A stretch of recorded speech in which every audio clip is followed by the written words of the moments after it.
ये मुंशी प्रेमचंद की तस्वीर है। जूता फटा है पर चेहरे पर मुस्कान है। इन्होंने मारी थी घोर पूंजीवादी मैनिपुलेशन के ठोकर। समाज ने कभी इन्हें आदर्श माना नहीं। समाज ने सिगरेट के कश उड़ाते महंगे विदेशी जूते पहने को आदर्श बनाया। क्यों? क्योंकि जो 1% वर्ग है जो सारे संसाधन लेकर बैठा है, उसे लगता था मुंशी जी से डर। मिडिल क्लास को अपने खुद के आदर्श स्थापित करने होंगे कि ये जो पैरामीटर खुशी के जो सेट कर दिया आपने, अपने पास रखो।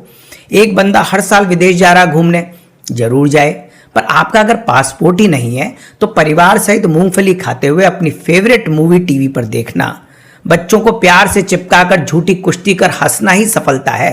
देखो, जितनी गुलाबी अपनी आर्थिक सफलता को दुनिया दिखाती है उतनी होती नहीं है।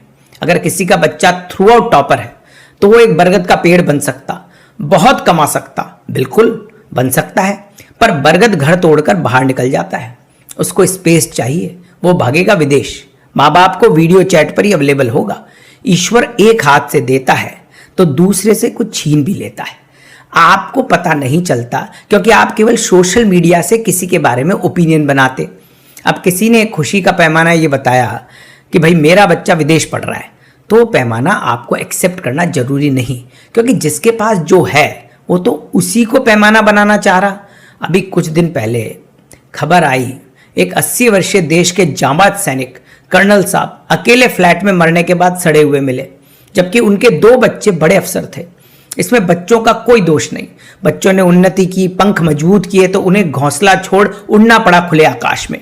आपका बच्चा सीधा रह गया तो आपके पास है, उसकी इंसल्ट मत करो। परिवार में प्रेम करना सीखो। बहुत ज्यादा आर्थिक सफलता भी दोधारी तलवार है। गधे के आगे गाजर टांग दो, गधा भागता रहेगा जीवन भर। जब गाजर खाएगा पता चलेगा सड़ चुकी थी।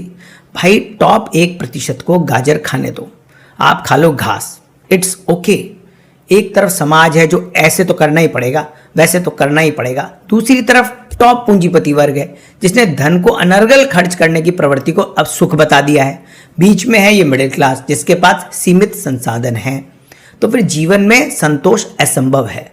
और मिडिल क्लास ही नहीं, तथाकथित अपने को धार्मिक कथावाचक बोलते हैं और 2 लाख का बैग और रोलेक्स घड़ी पहनते हैं, तो इतनी बकबक करने के बाद भी उसी 1% टॉप पूंजीपति वर्ग के खेल में वो फंसे हुए हैं।